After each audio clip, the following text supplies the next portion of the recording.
What is going on with Pokemon Champions? We got this announcement about 4 months ago and still don't know anything about it. In this video, I'll go over everything we do know and what we might be getting in the game based off of that information.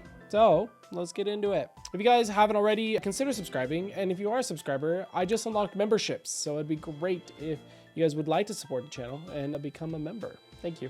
But if you guys have no idea what I'm talking about, we got this trailer shown off in a Pokemon Presents about 4 months ago, showing off a dedicated PvP Pokemon game similar to Pokemon Battle Stadium and games like that. It looks to be what the VGC needs, being on both iOS or phones and Switch. And yeah, since the release of this trailer, we haven't really got a lot of information. So let's go over what we do know. Starting with the website itself, and it just shows off the trailer and it says, get ready to experience everything you love about Pokemon battles all in one place in Pokemon Champions. This new battle-focused game will feature familiar mechanics such as Pokemon types, abilities, and moves, creating an environment conducive to rich and varied strategies for new and experienced trainers alike. And then they show off, of course, the new trainer designs, which honestly, I'm not a big fan of. But then they also go on and say, it's not just familiar mechanics. You'll be able to bring in classic Pokemon from Pokemon Home too. Look forward to cross-platform battles alongside your favorite Pokemon on Nintendo Switch and mobile, with a variety of different modes available for your desired experience. So that is basically all the official news that's stated. We do know that this is being developed by Pokemon Works, which is actually a subsidiary of another company that has worked on some Pokemon games. Ilka. I don't know if you guys know who Ilka is, but they are the company that helped design Brilliant Diamond and Shining Pearl, as much as we love those games. So it is a little weird because Pokemon Works was created, but we don't know if it was just to kind of distance itself from the name Ilka, or if it was like a combination of different people from Ilka, people from Pokemon Game Freak. This Nintendo article reads, the Pokemon Company has seemingly set up a new subsidiary in Japan called Pokemon Works after the company was registered on the 4th of March, 2024.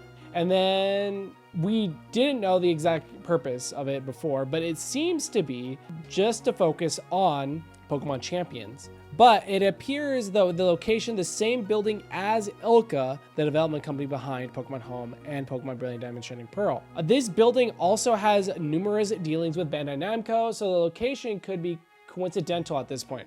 The building also shares numerous dealings with Bandai Namco, so it's hard to say whether or not that this team is completely made of Ilka members. And this is actually an interesting date, March 4th, 2024, because I believe when this company was created, or this subsidiary, Pokemon Works was starting development. So this game has only really been in development for about a year. And for a Pokemon game, that sounds about right. The reason why I think this as well is the Pokemon Championships, when we originally got the trailer, says now in development. I do believe that this is, kind of sort of true. They just said that it was now in development, when in reality it's been in development for, a little under a year at the time of this trailer. I don't know what this means for the game, especially if a lot of Ilka members are working on it, because we all know that Brilliant Diamond and Shining Pearl wasn't the best experience. But they are the ones that make Pokemon Home, and apparently there's Pokemon Home connectivity. A brief recap on Pokemon Home, it's basically just a Pokédex, Storage for all Pokemon games, I think from 3DS all the way to Switch. Yeah.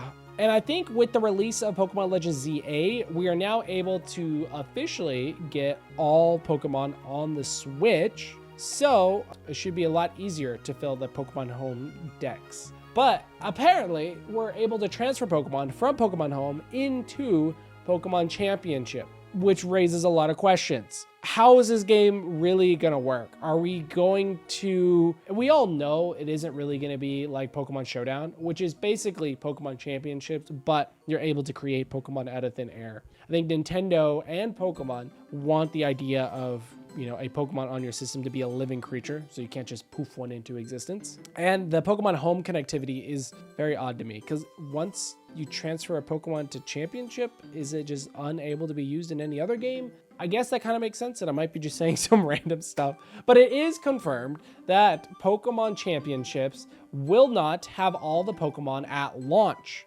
which I also makes sense for a Pokemon game. But interestingly enough, this is on Game Rant. I have no idea where they got this information, so take this with a grain of salt. They apparently have confirmation of great game modes, and they don't link any sources on this. The only source that I believe they could have got this from is down here. It says a variety of different game modes. But apparently there's ranked, casual, and private. Makes sense. Who would have guessed? They also are here. It says it has been confirmed that Pokemon Champions will not feature all Pokemon at launch, though exactly how many will be available has not been revealed yet. One thing I haven't really even touched on is the trailer featuring both Terastallization and Mega Evolution, which is a pretty big thing because these are, of course, seen as gimmicks that are locked behind certain games. So seeing them in the same game is exciting and crazy, and also requires, I think, some balancing. And this is something I'll get into speculation part of this video. But yeah. So with all the information on Pokemon Champions out there right now, when are we gonna see this game? And it's interesting to note that our Pokemon World Championships 2025 that's taking place in Scarlet and Violet, I think for like the fourth year in a row, is this August, which means that the 2026 season starts on September 1st, 2025. Which could mean one of many things. I honestly don't know how the VGC works 100%. But to me, if the next Pokemon season starts in September, wouldn't that mean we have to play Pokemon Championships if it's on there? A lot of people's theories is that the next season will take place in Pokemon Championships because of the amount of time that has kind of progressed in Scarlet and Violet. The amount of seasons, the amount of formats that has gone in Scarlet and Violet, the VGC has been pretty stale. So we were hoping that the next format and next season would maybe be the start of Pokemon Championships. And that makes sense. But I really don't know how VGC works, whether you're able to play on Pokemon Scarlet and Violet, and then like maybe halfway through the season, they could release championships and then everyone has to play on that. And we also don't know if this is going to be permanently a part of VGC or whether it's just going to be a one generation thing until Pokemon Gen 10 comes out. Because normally that's how it kind of went.